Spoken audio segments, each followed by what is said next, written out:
Hello, kumusta po kayo? Mga kaibigan, mga kamag-anak. Ah, Makibalita kayo. Alam niyo ba yung bagong balita, mga kaibigan? Ah, Seryosong balita po ito at pamagatan ko ito na napipintong digmaan. Hindi po sa ibang bansa, dito po sa atin. Pero hindi po digmaan sa kung ano mang labanan, digmaan sa politika. Ah, Alam niyo ba yung bagong balita? Nako mga kaibigan, sinasabi ko na pagka ganun talaga, kailangan tayong mga ordinaryong mamamayan, kumilos po tayo sa ating sarili, magdasal, magsikap, kasi tingnan mo ang ating mga leader rito sa ating bansa. Sila po ang sarili lang po nila ang kanilang iniisip. Tingnan mo ngayon, nagbabangayan na sila. At samantala, nalimutan na lahat ng mahal na lahat ng bilihin. Nasaan na yung murang bigas? Nasaan na? Kaya mga kaibigan, ang makakatulong lang po talaga sa ating sarili, tayo lang. Magdasal tayo, magsikap, para lagi tayong tutulungan ng Panginoon. Hindi pwedeng iasa natin sa ating mga leader. Kasi nga sila, para lang sa kanilang kapakanan ang kanilang inahangad. Ginagamit lang tayo. Kaya po, ating mga leader lang. Hindi po yan ang pwedeng asahan sa ating kabuhayan. Kaya kailangan magsikap po tayong lahat. Alam nyo na. Alam nyo na yung ibig kong palabasin ngayon. Ang ating tugtog tungkol sa pagdarasal, kasi sa totoo lang mga kaibigan, seryoso po ito. Sa kanila, wala man mawala sa kanila kung sila ay maglalabanan dyan. Saan ba talaga nag-umpisa tong kaguluhan na ito? Ayaw ko lang magbanggit ng kung ano yung mga meeting nila dyan mga kaibigan. Kung kayo alis to sa balita, ay siyempre, lalo na ang tatamaan yan, tayong mga mahirap. Kaysa planuhin ang ating mga pabahay, kaysa planuhin yung ating mga agrikultura, ang ating mga ani, nandyan na sila. Malayo pang eleksyon, nandyan na kaagad sila. Nagsisiraan. At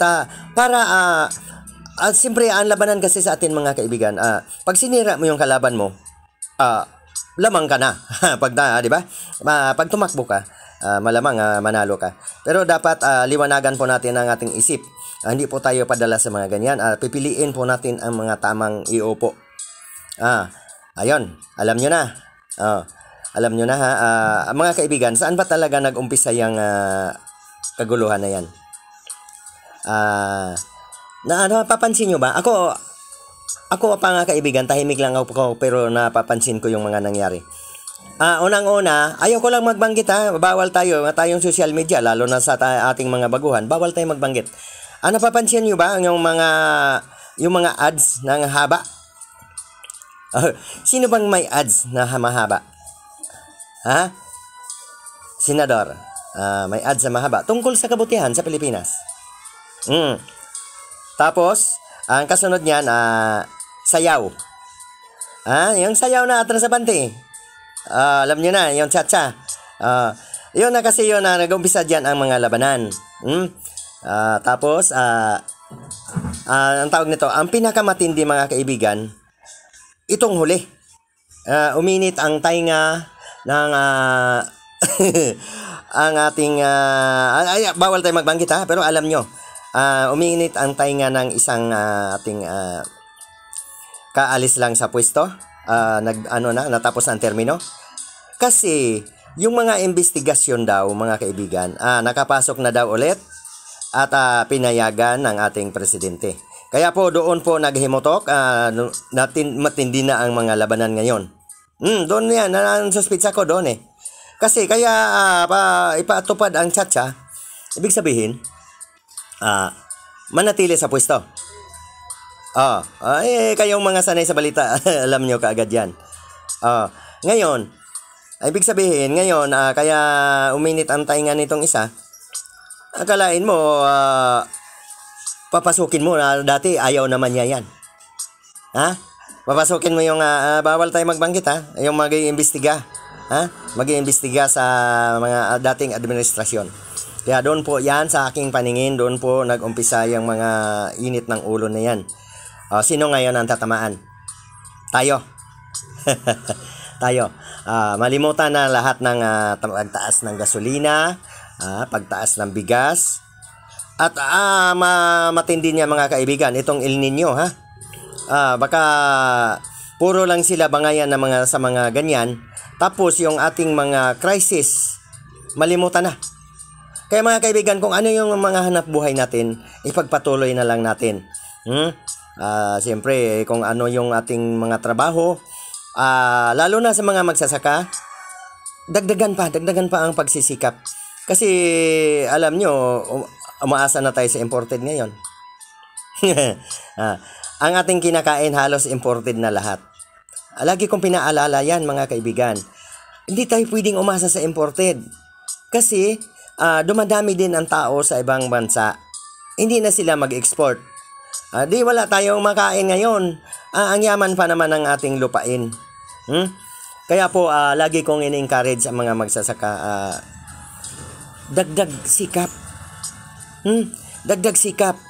Lalo na ngayon na may parating na El Nino, dapat habang may ulan pa may ulan pa dyan sa Mindanao, huwag kayong magtira ng bakante ninyong lupa, taniman ninyo lahat.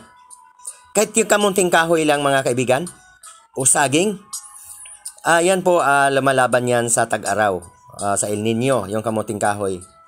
Yan po yung pinakamatibay yung mga palay, sana, kung hindi man talaga tayo matulungan ng ating mga leader, doon sa mga patubig, kung sino sana ang mayayaman na mga ordinaryong tao, yung wala sa posisyon, yun sana tumulong man lang dyan sa pag-invest dyan sa mga sakahan. Kasi sila pong may pera. Alam nyo mga kaibigan, kahit na mag-El Nino, kung magtusok ka lang ng tubo, nalagyan mo ng motor. Ay nako, ang daming kasi nagtatrabaho ako sa sa mga agriculture, sa sa piggery. Biro mo kung gaano kadami ang baboy naming alaga. Araw-araw maliligo 'yon. At siyempre bawal na magrereklamo yung mga Saan kinukuha ang tubig? Sa ilalim ng lupa. Kaya po, kung mag-antay na tayo ng ulan, talagang hindi tayo makapagtanim. Pero kung yung mga may pera, kung magtusok ka lang ng tubo, lalagyan mo ng motor, sigurado may makukuhan tubig. Sana yon ang makakatulong sa El Nino. Sige, malapit na ating oras mga kaibigan. Seryoso pong usapan na ito. Kasi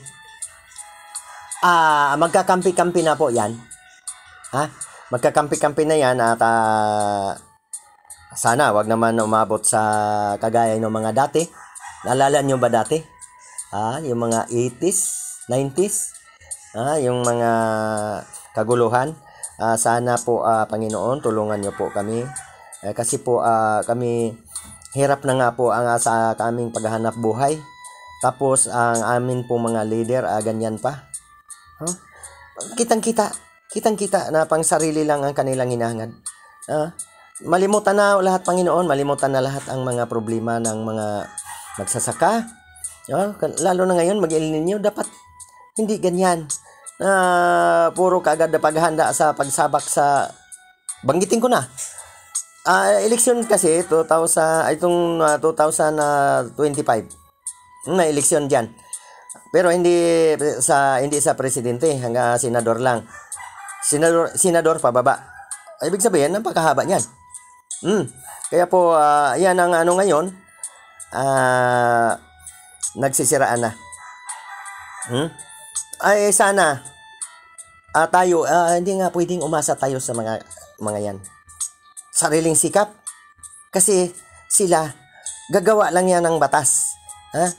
Huwag tayong umasa sa ayuda. Sila, may ayuda, pero, bilangin mo kung kasya ba. Kailangan talaga ang pagsisikap mga kaibigan. Sige, hanggang dito na lang ang ating video. Sana makakuha kayo ng aral palagi. Huwag kayong mag-alala, tutulungan tayo ng Panginoon. Basta manalig lang tayo magsikap. Maraming salamat.